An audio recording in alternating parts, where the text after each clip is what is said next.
Please note that this video contains spoilers for the subject and the series and/or franchise leading up to this entry. Put off by how long this video is? Don't worry, I try to jam-pack my videos with as much content and as much detail as I possibly can. Anything I feel I can comment on and that I feel you might be interested in, I pretty much put in the video. I try not to repeat myself and talk fairly fast. I either have or will cover other parts of this franchise, and this video either is or will be linked below. I'm not going to restate here what I did or will say in the other video.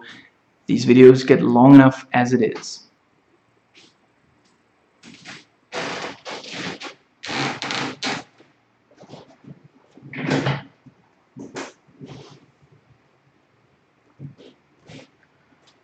Mission Impossible Fallout, Mission Impossible 6 movie thoughts, and I'm sleepier than I thought I would be, so some of this might be, I might rush through some of it, and you might find amusing my frustration at trying to get through it all before falling asleep, because I'm definitely not recording this after I've slept. So, diving headfirst into notes taken while watching. Now, my showing was not in 3D. There is not a single 3D showing of this movie in my cinema. I didn't even know it was in 3D before I saw it on IMDb, in the tray, I think.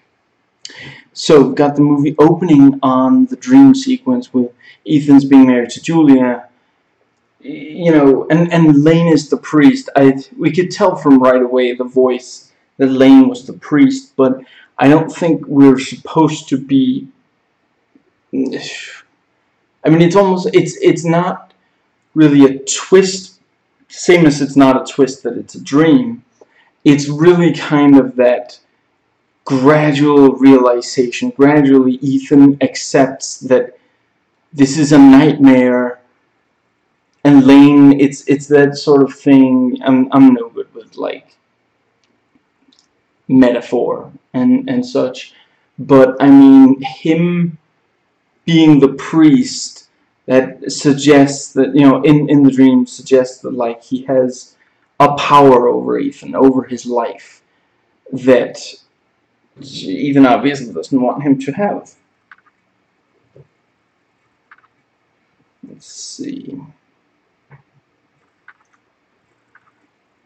Now, yeah, you know, we could tell in the trailer that this was going to be a dream sequence because we saw white flash of the nuke, and so it's not a surprise, and I'm glad, you know, it being in the trailer said that there was going to be something like this in the movie, and here in the movie it really is. It's very, yeah, you know, it is that thing of, can he save the people he cares about? And at the end of the movie, we find that, we're very near the end of the movie, we're told that when he was with Julia, he worried that he wasn't saving the world, and she also felt bad about it. And so this nightmare is kind of, you know, it sets up that dynamic, as well as kind of reminding him he's still haunted by that, which is also part of why he refuses to let any good people die in the course of the movie. Now, anyway, yeah, we could tell in the trailer this was going to be a dream sequence, but the thing with the news in the background, with, you know, 3 nuclear attacks made, you know, possibly some other stuff, I forget, but yeah, you know, some other stuff, but I'm not sure any of it was major stuff. Like, we saw the shots of, like, people in black walking towards the car with Lane in it and gunning people down. That turned out to be a hypothetical, which, you know, given that we didn't see Ethan there, which I'm also really glad we didn't, so it wasn't as big of a deal. But yeah, the thing with the nuke, I don't think they should put stuff like that in the trailer when it's going to turn out to be a dream or some, yeah. Anyway,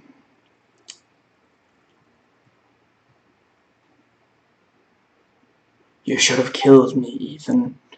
And Tom wakes up from his Terminator 2 nightmare. A storm is coming. So we're in Terminator 1 then. Now, we are told that Lane's followers became the Apostles, Splinter Cells. I'm not saying anything, I'm just saying I think we're due another Splinter Cell game. Anyway. Something. What went beep? I don't think there's anything in here that's supposed to go beep. Anyway, maybe it wasn't anything important. Anyway, yeah, they became Splinter Cells after Lane was captured, and all the electricity seems to go out in Luthor's van, and Ethan is faced with a choice.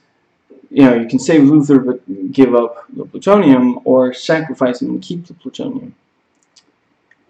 And did I accidentally?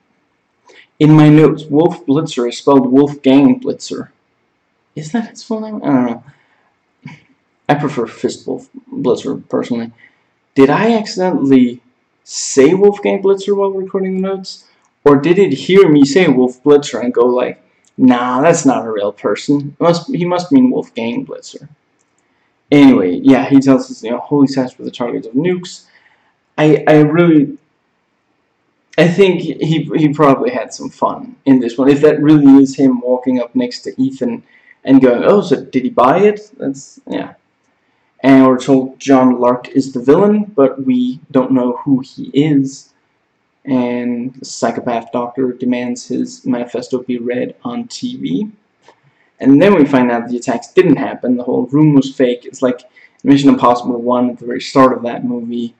So, yeah, both movies kind of start with that. Sorry. I know it's like distracting when you when someone on camera touches their own face, but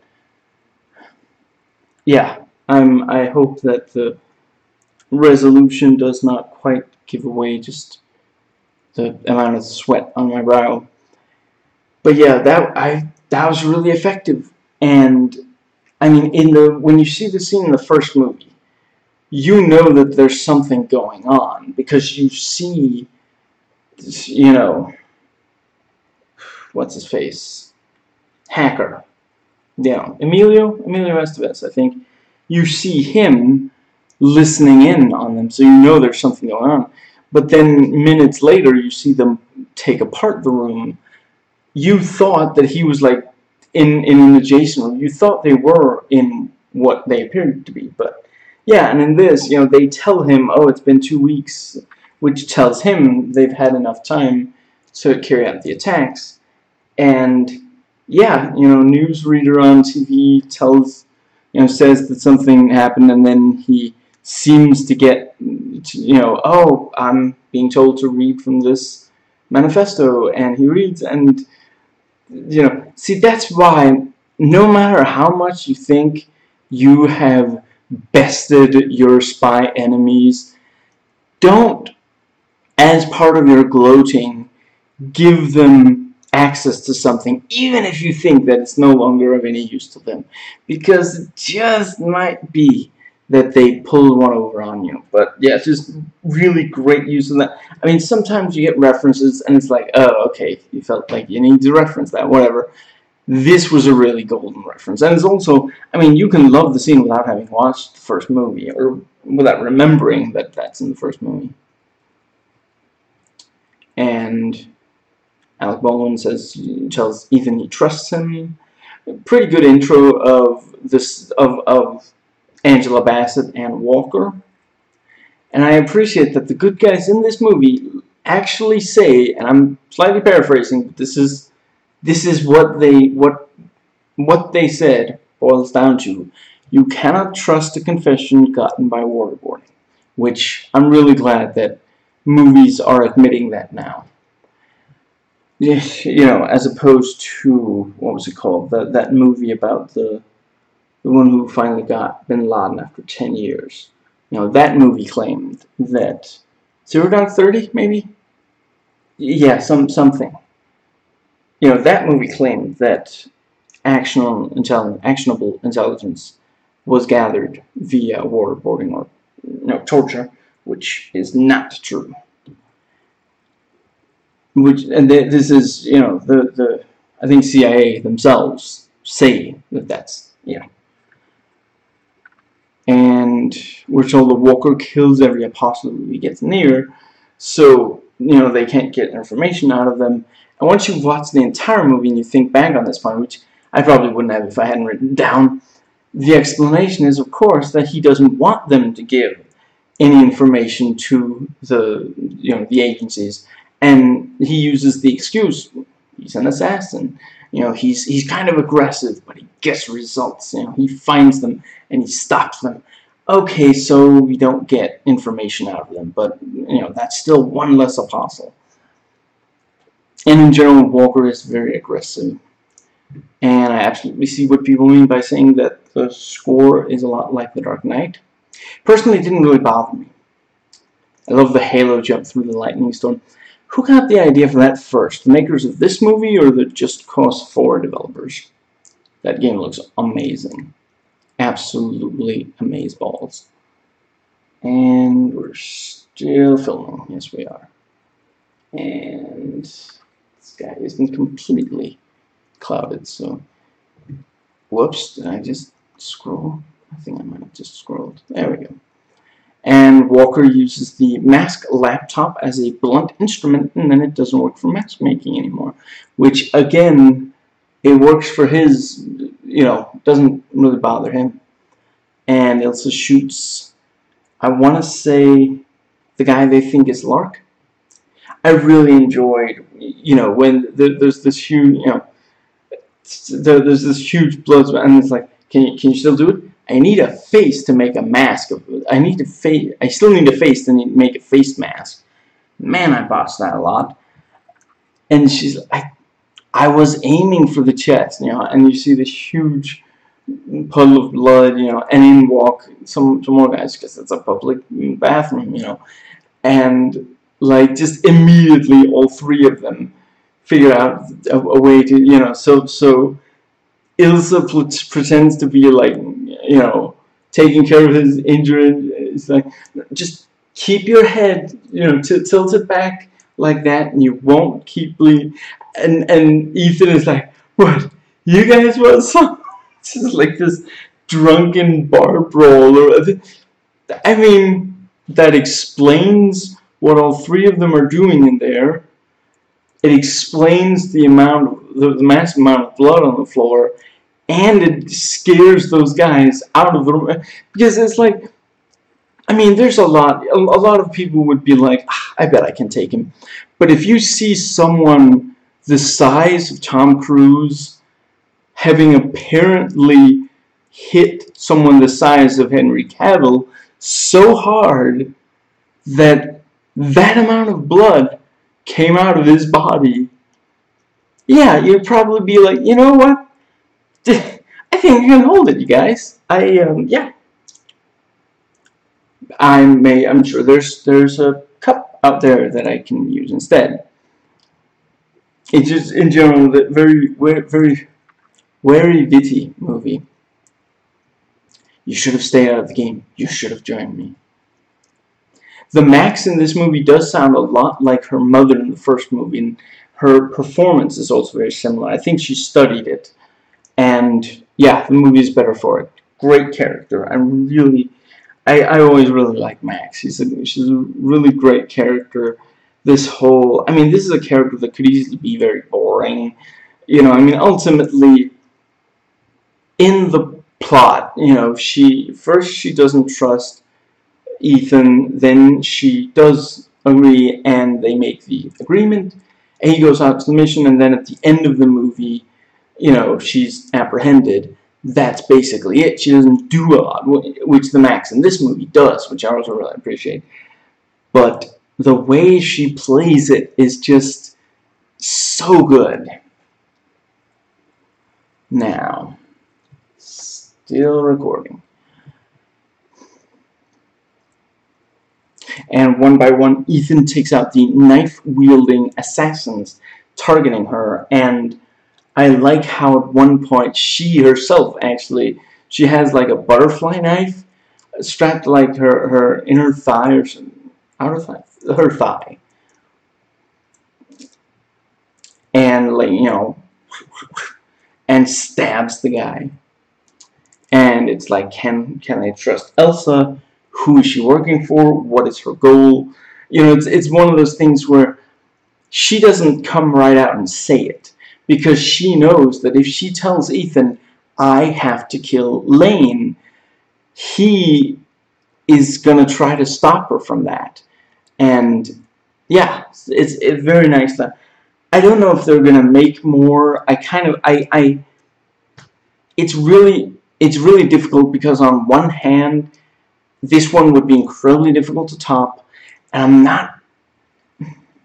Is there much more to do with the franchise before we just start repeating things? That's on the one hand, and on the other, man, I really enjoy the way these characters interact. If they make a 7th movie, I really hope they bring back Elsa, and I really hope they give her something that yet again, she's, yeah. You know, in parts of this movie, it's kind of like Ethan is where Elsa was in movie 5. You know, having to prove to a bad guy, in this case an anti-hero, I guess, that, you know, trustworthy. And we find out that Max is, you know, freeing Lane for Lark, or for the Apostle, something like that. And in the imagined scenario, Ethan kills good guys in order to free Lane, which, right after that's gone over, we can tell he is not okay with that. That is not something. And yeah, that's a big part of the whole movie. He is not willing to kill even a single good guy, or sacrificing a single good guy, even if it means saving millions. And Walker frames Ethan as Lark, and we can tell that it's intentional, because we know that the actual film they got had a cracked cover, but this one doesn't. So it's not like it's not like Walker opened the phone and was like, this really incriminates Ethan, I don't trust that guy, so I'm going to go ahead and give it to Angela Bassett even without checking myself. No, it's a different phone. And, Ethan and the others have to deal with some cars full of raid. He brought down a passenger plane to kill one man.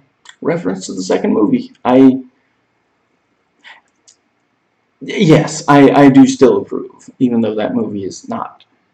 It can be fun, but it's not a good movie. I really love seeing the goons in the back of the car tumbling back and forth as Ethan, he's supposed to just drive up and let them out, but he keeps making these quick turns or going back and forth, something. Don't wait for me. Wasn't gonna.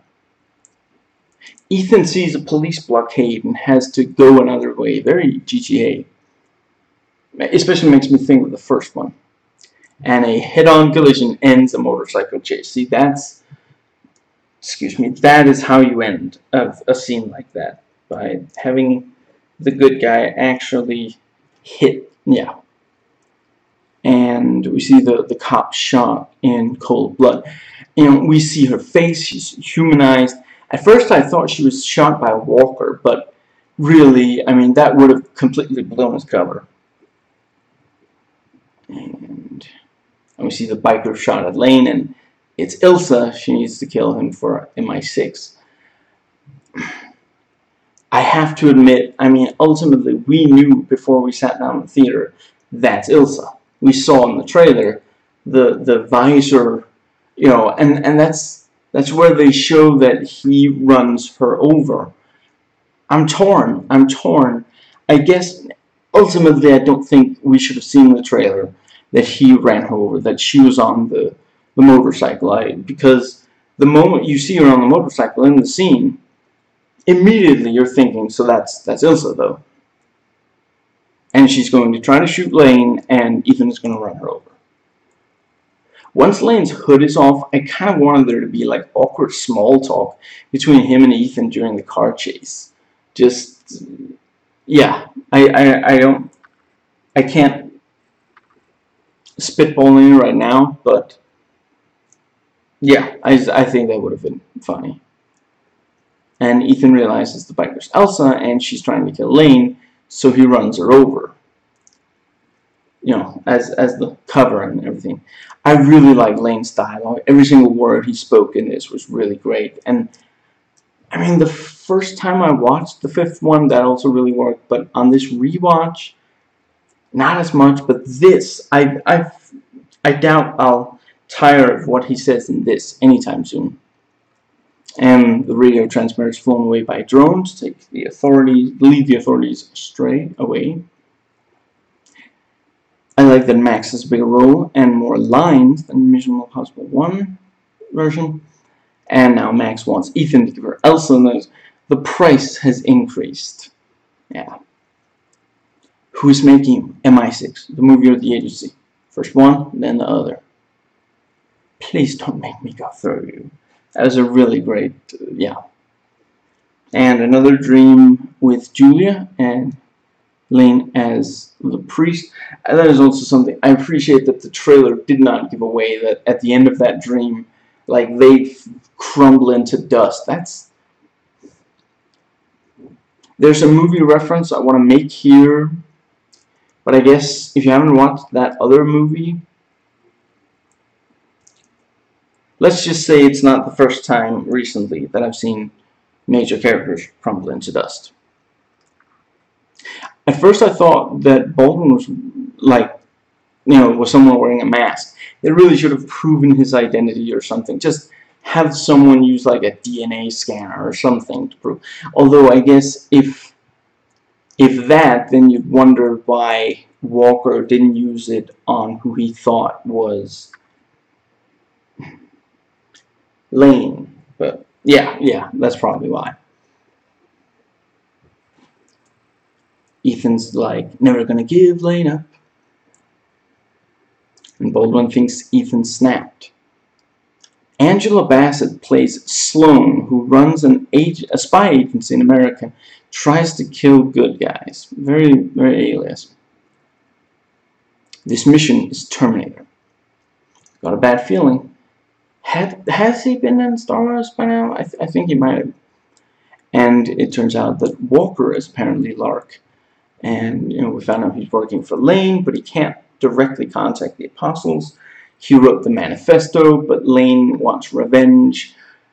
And it turns out that that's Benji, but that's also, when Benji says, I'm not done with him yet, or something like that, Walker isn't like, what are you talking about? He just readily accepts Lane wants revenge over Ethan.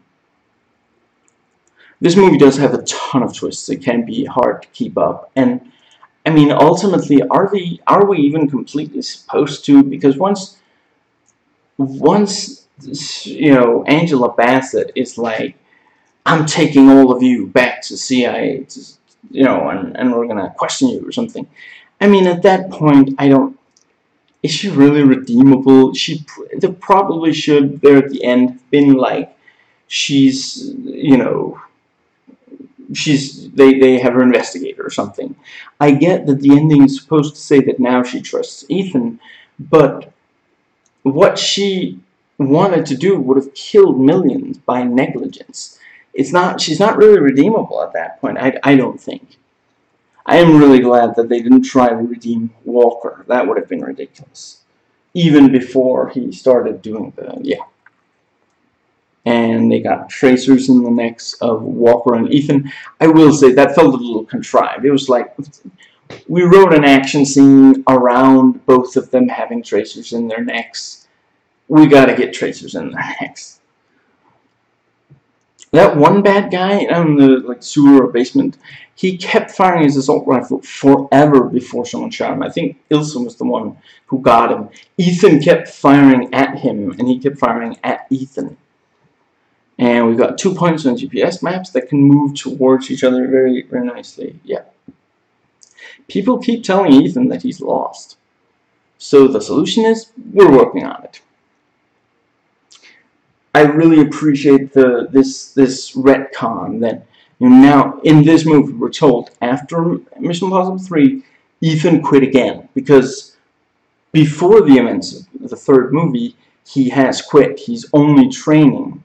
So there at the end of the movie he saved his wife, and she was told about Impossible Mission Force.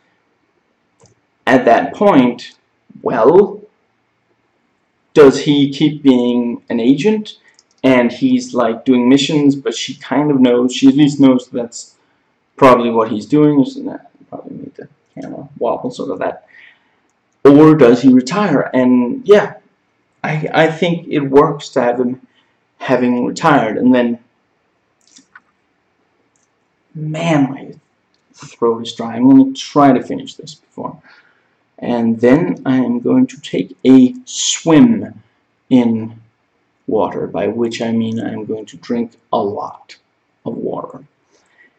But he wanted to save the world, so he left, and now Julia's like a ghost, Luther himself taught her. And we'll find out that if the nukes go off, the water source and this, really gonna destroy, and oh, they've got this medical camp to catch me up. I don't understand why they need it. And then we get the guardian angel. As long as the only thing they said was we have to run the thing, and yeah,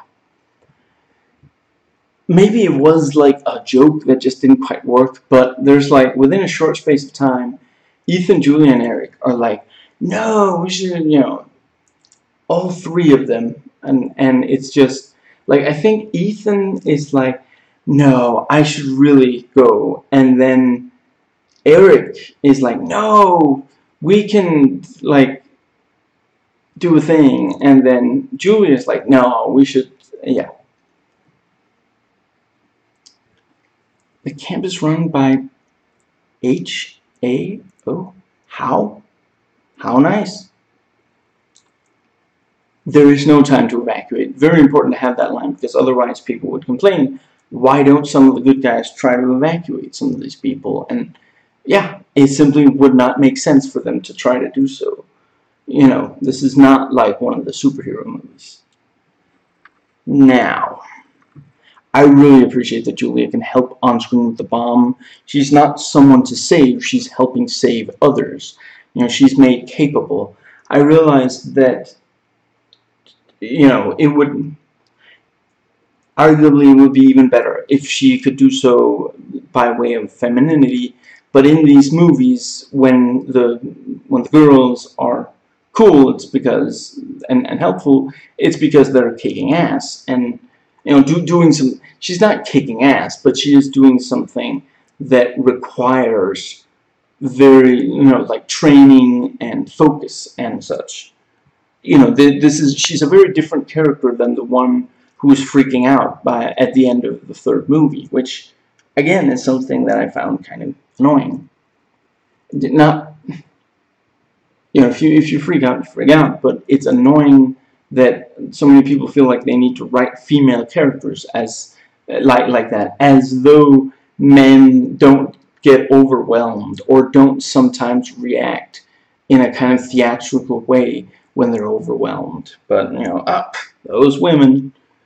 Now, I really appreciate that at the same time different good guys are disarming a bomb, finding the other bomb, and then working on disarming it, and getting the detonator. Not all cross-cut action works well, but this really does. And the climax of this reminds me a lot of The Dark Knight Rises climax. A lot of things going on in short space of time in different places at the same time. Do you ever feel like your tongue and your throat are trying to convince you that you've never had a drink of anything in your entire life, and you are going to die from a lack of liquids any minute now? Because I kind of feel like that's what's going on. And you've got the helicopters, one of them with, you know, machine gun flying close to the ground. The whole helicopter was just freaking amazing. All the stunts were absolutely amazing. In a single, even a single one of the stunts in this would have been way above what they could have done in these movies just 10 years ago, 5 years ago. And that doesn't automatically make it good, but the fact that it's worked into such a good movie is really compelling. And yeah, I mean, that's the kind of thing you should do when you can do something that no one else can do, that has never been doable before. Yes, do it. Put it on video, unless it's really immoral. In that case, don't do the thing. We're looking in the wrong place. I love how Benji almost shoots the lock off, and then he's like, "Oh right, nuke." And Lane hits Elsa and ties her up, and you know she had just found the bomb. I really appreciate that. Yeah, I mean, he is capable. He's been imprisoned for a while now, yes, but he is, you know, yeah, he's someone who can really, yeah, you know, he's a former agent. And right, something to, you know, if she had told Ethan right away, I'm here to kill this guy, you know, it's like, but he's in, was it American custody? Was it CIA custody? Something, you know, he's in custody. If you kill someone who's in custody, the law enforcement of another country, that's like, is that like an international incident, maybe causing my tongue is dry and not cooperating. And we've got Lane fighting Benji in the house in the village near the village people, and we've got Ethan ramming Walker in his helicopter with his own helicopter, and then the wreck starts rolling, and Elsa is tossed into like a wall, and we see that the countdown is 6 minutes, and got gasoline sprayed on Walker's face. Why won't you just die? Julia, you should be with your husband. And 4 minutes left, and Walker now looks like Two-Face. Again, I have to think that they were intentionally referencing Dark Knight. And we've got Ethan versus Walker at the edge of the cliff. This is another, I don't think they should have shown in the trailer Ethan falling off the cliff, because the moment I saw them near the cliff, I was like, sooner or later Ethan's going to fall off. And that took some of the tension out of the fight for me.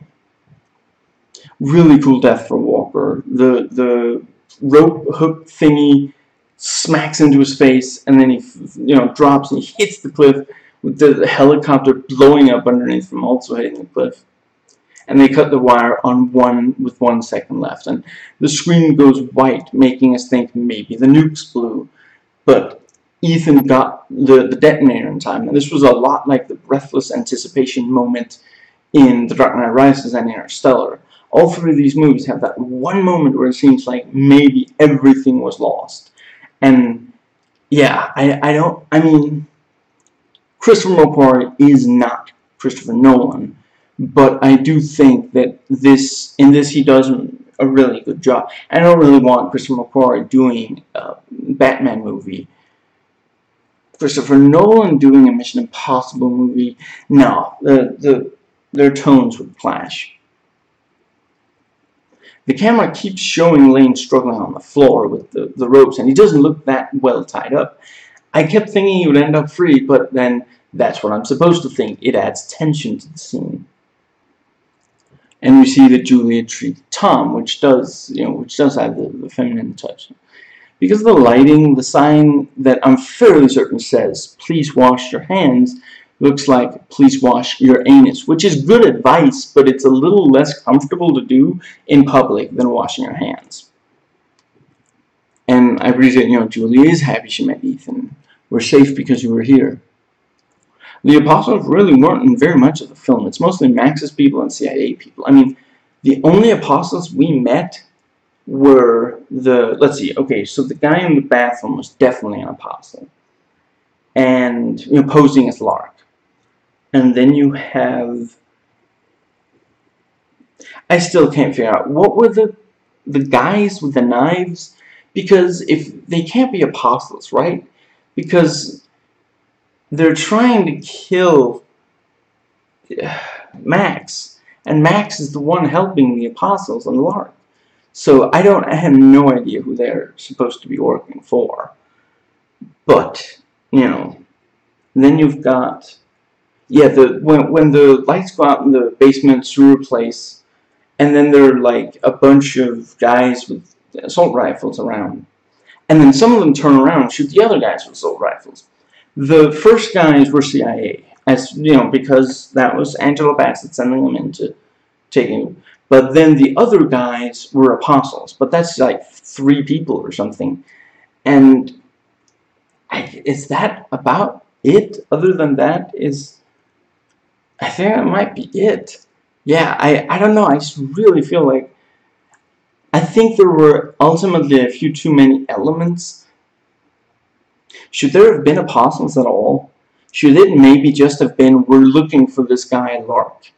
I mean, they're not Apostles, but the guys working for Lane in the 5th movie, they're technically not Apostles yet. There are way more of them in the 5th movie than in this movie.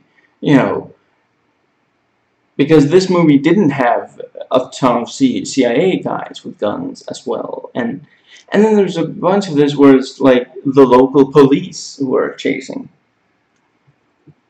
Oh, well, it's going to feel so good.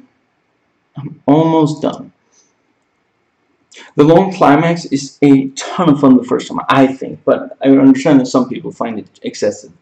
On rewatch, I will say it might feel overlong, because you know how it's going to end. Great suspense, spy stuff in early scenes. I would say that this movie tries to top movies like The Dark Knight Rises, and in some ways it does, although I definitely prefer that movie to this one.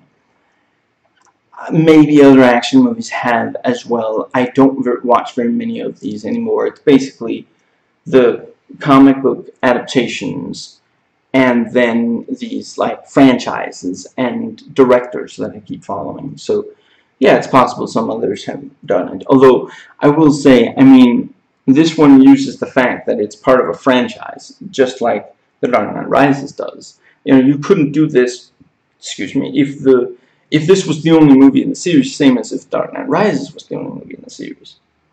Nope, still fairly bright. And still recording. Whoops. Now, moving on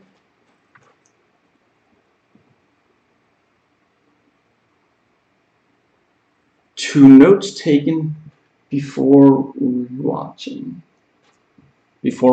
Sorry. Now, I rewatched. That's why I said rewatch. I rewatched movies 1 through 3 and 5. I own 1 through 3. The library had 5, but not 4. And yeah, before watching this one, I would say the 5th one is my favorite and one of the only great entries.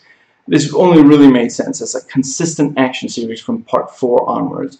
Now that I've watched part 6, I would say that I prefer part 6, but yeah, I think movies 4, 5, and 6 each got somewhat better than the one before.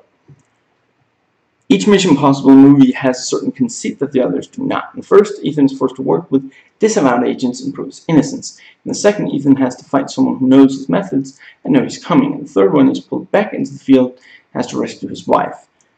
Those are, really old cliches from the action movie, genre. But they are new. They were new to the IMF franchise. Am I franchise? Am I really? Now, in the 4th one, the team is disavowed from the start. In the 5th one, the IMF has been disassembled, and for some of it, Ethan is on his own or has just a few team members. Excuse me. In this one, it's, Ethan is... Yeah, Ethan almost kind of sort of disavows, intentionally disavows himself from the other. Now, some of the films use the conceit well, others do not.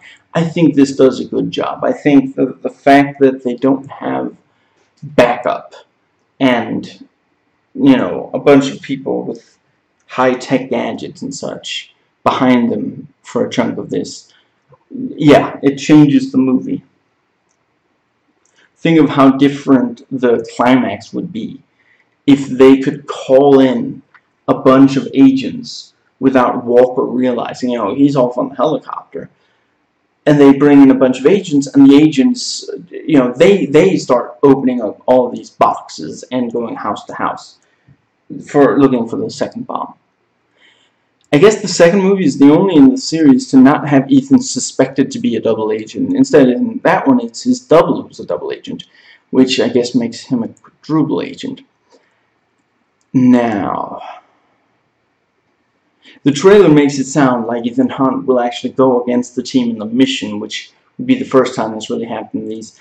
It's kind of misdirection, but really, the actual plot, once you realize what's kind of going on here, I mean, if you ever really do, happened so long into it, I don't think they should have given away.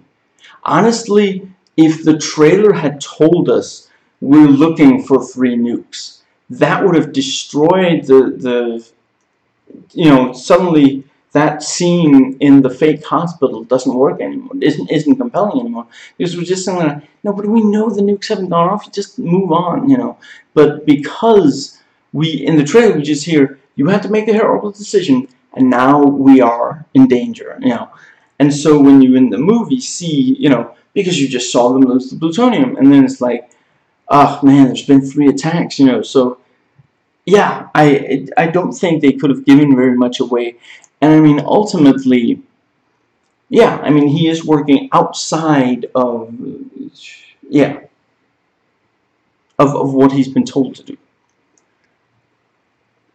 And I wondered if Ethan would have to fight some of his teammates, where he never even really fought Ilsa. He was either outsmarted by her or he trusted her. And in the 5th movie, I was wondering if he would fight Benji, Luther, Elsa, and the trailers do a good job keeping that aspect hidden. We know he fights Henry Cavill, but that's it. Or, I mean, to Henry Cavill, I mean, I guess if Henry Cavill fought a female character in the movie, which as far as I recall, he does not, can we be sure that he's fighting, that he's not just courting her because he's kind of old-fashioned like that? Now, and he runs a car into Elsa on a bike. The clips of him with Luther and Benji, but it is possible those are just a few scenes. And I was wondering, am I giving the movie too much credit? Is it that the team is against IMF now, and Henry Cavill is CIA, which makes Hunt killing him problematic, which is for a while, until you realize he's Lark. Yeah. And we're still recording. Anyway, yeah, ultimately it wasn't really, he didn't fight any of them. I guess maybe that would be a thing you could do in a sequel, but then, I mean, does that really fit in with the... I think these last three movies have pushed it about as far as it should go, because they've gotten really close to letting awful things happen and being incompetent and such. And yeah, if you push it much further, yeah, I appreciate all the very real life stuff in this with, yeah, the CIA have been infiltrated. I don't trust anyone outside this room. Before there is peace, there must be a great suffering. The greater the suffering, the greater the peace. I appreciate that, first we hear it from the doctor, and then it's like, oh, this manifesto, and then later, evidently, Lark wrote the manifesto, but the doctor took credit for it, because that way, if the doctor said, I didn't write that, that's Lark's manifesto, they'd be focusing on Lark. But instead, they get their message out there, and they keep Lark hidden for a little longer. Now, there was a thing, yeah, and then, you know, yeah, then we also hear Lane say it. I'm glad to see some continuity in characters from movie 5. The first two movies don't particularly have anyone in common, just, literally, Ethan and Luther are the only people who are in both of the first two movies. That's it. And Luther was the only person to survive the first movie that was on either team. And third movie they bring in some new characters. Fourth movie gets rid of almost all of them. The only character who's introduced in the third one, who's in the fourth one, you've got Benji coming back, and then Julia gets a cameo, but that's it. Where are the other two agents? Where's Lawrence Fishburne?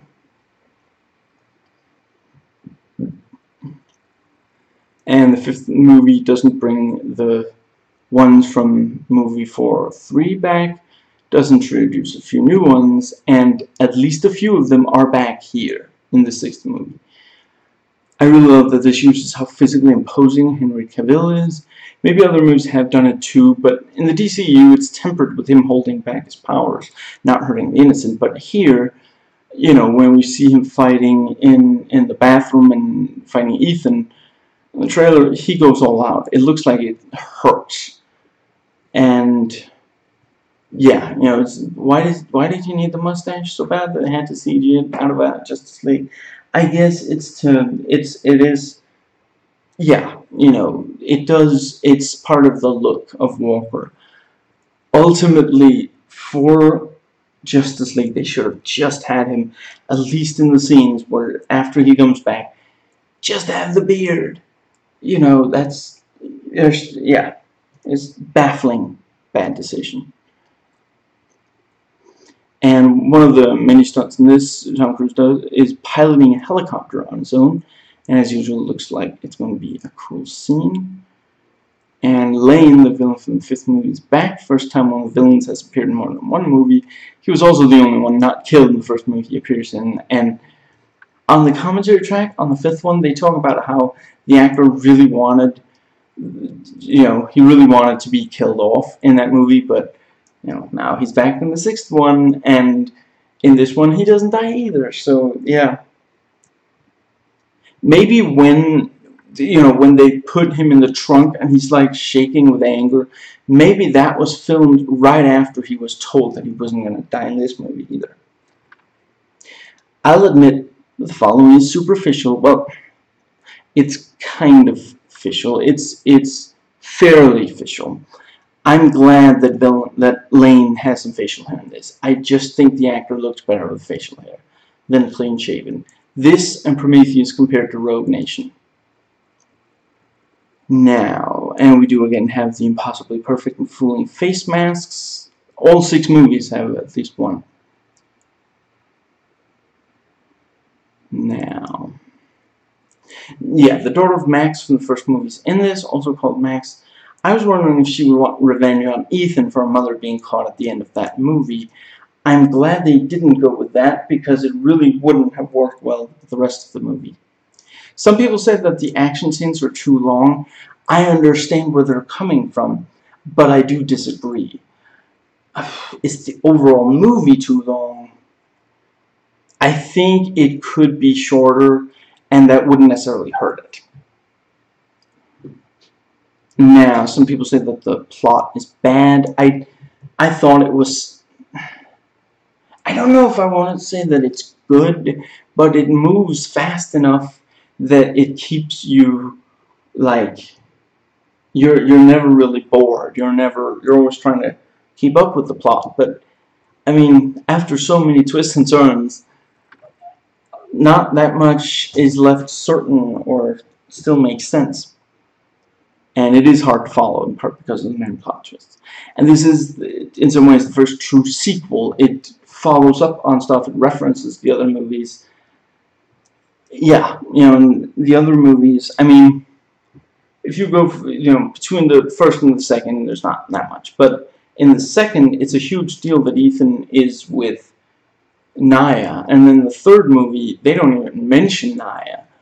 movie 4, he's no longer with Julia that he was with in movie 3. And yeah, just... Now, I was wondering if the performance of the actor playing Lane, I forget his name at the moment, feels like he didn't want to be back. I don't really think so.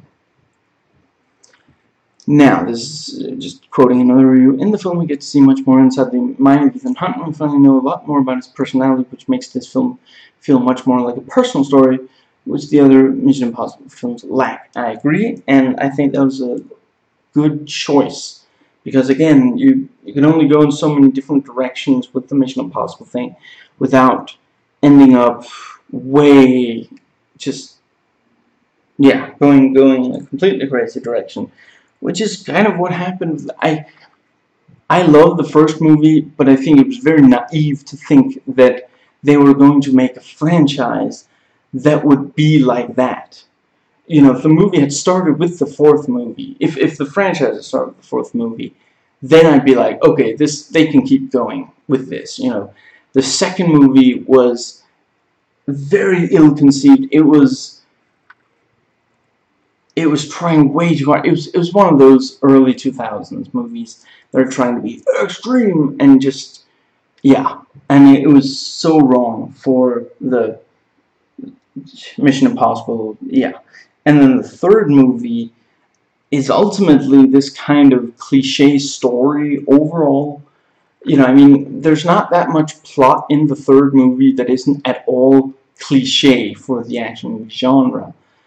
And yeah, it was like, you know, you watch that movie, it's like, how are they going to follow that up? Is he going to be married in the next movie? Is that it? Now, another review. Yeah, this guy says, you know, a lot of the movie he does appreciate, but you can't ignore the plot holes, cliches. And the second ending, which they couldn't really solve, so they did some Deus Ex Machina, sleight of hand. Yeah. Ethan Hunt doesn't earn the ending it was given to him. I have a hard time arguing with that. Then there are people who he's been butting heads with throughout the movie who don't get punished but are given a pass for their ongoing arrogance and stupidity. I figure at least one of those is Angela Bassett. I don't know who else, but yeah, I would agree. Now,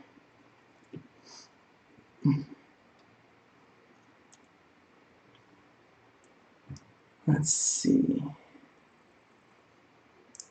The Sahara Desert has relocated to the inside of my mouth. And the control room is out of control. And I guess, yeah,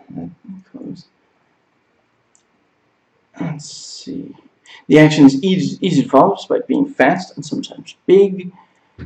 You know, there's no shake the camera overly fast. As it edits, you can always tell what's going on, even when what's going on is absolutely crazy. The camera is far enough back that you get the scope of it. I never lost track of where anyone was in relation to anyone else or in relation to what's important. That is deeply impressive considering how wild it gets. Now, let's see.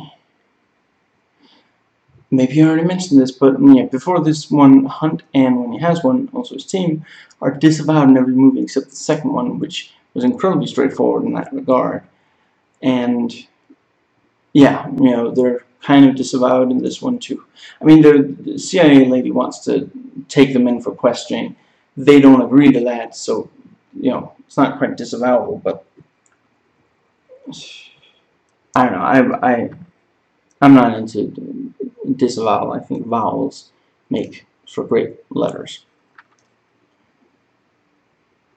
Finally, a Mission Impossible Fallout crossover.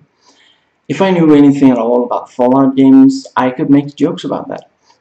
Oh wait, in the first movie, just like in the first game, a single rat can come close to killing the protagonist. That's as far as I got in that game, and I never played any of the others. And I have no intention of doing so. Now, of the franchise action movies out this year that Jeremy Renner isn't in, even though it's reasonable to assume he would be, and where he might have been written out by an on-screen death, this is easily my second favorite of the two. I will have, I mean, again, I haven't watched a lot of movies this year, so, new movies this year, but this is one of the best action movies I've ever seen. But yeah, I mean, Infinity War, it's not fair, because what movie could be better than Infinity War? It's just not.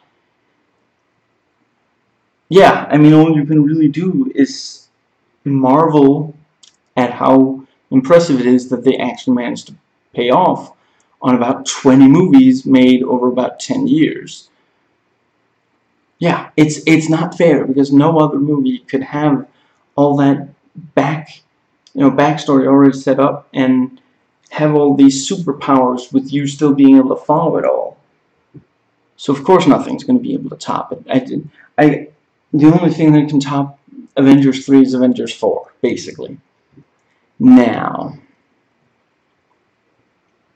the action is nicely varied: chases, fights, shooting, such, and different kinds of chases. You know, running and then jumping between buildings. You've got driving, yeah, flying, and once again we follow the missions of the IMF, or IMF. Now, let's see. This is again someone else's review. The first problem noticeable is that the opening scenes before the credits start take way too long and are excruciatingly ponderous.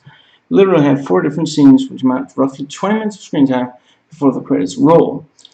This makes the film really poorly set up to begin with. As characters come and go, we are uncertain on where the characters are, who's who, what is established after 2 years since Rogue Nation. And yeah, I think there is some truth to that. Now,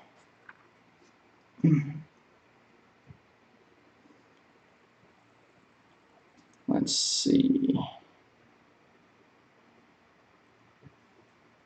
In Rogue Nation, in the Senate hearing, the role of Tony Stark is played by Jeremy Renner. If you misspell Rogue Nation as Rouge Nation, it sounds like a feature-length documentary on makeup and Western culture. In the first 5 movies, Ethan gets something that the bad guy needs. Possibly the major MacGuffin in the movie, and sometimes just gives it to him. And in this case, I mean, he frees Lane. He doesn't retrieve the nuke thingies without those he tries to buy, but let's see. Yeah, he gets the first one as down payment, and then the other 2 he tries to earn by giving Lane and Ilsa to Max, and that doesn't go so well. So, and yeah, yet again, nuke or other deadly weapon. Same in the second, presumably the third, although we never know for sure. And it was the fourth. The first and the fifth are the only ones not about that. And ultimately, the fifth one is basically just money. The first one, it's the knock list. So, yeah, I mean, they maybe don't have that many ideas. And it's also just, you have to make it. It has to be a crisis. It has to be something that's extremely important for the good guys to solve. And yeah, bad guys having deadly weapons, that fits that, so yeah.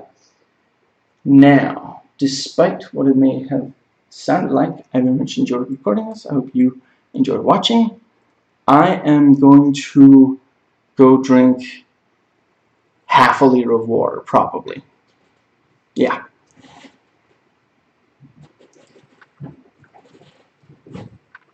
Goodbye.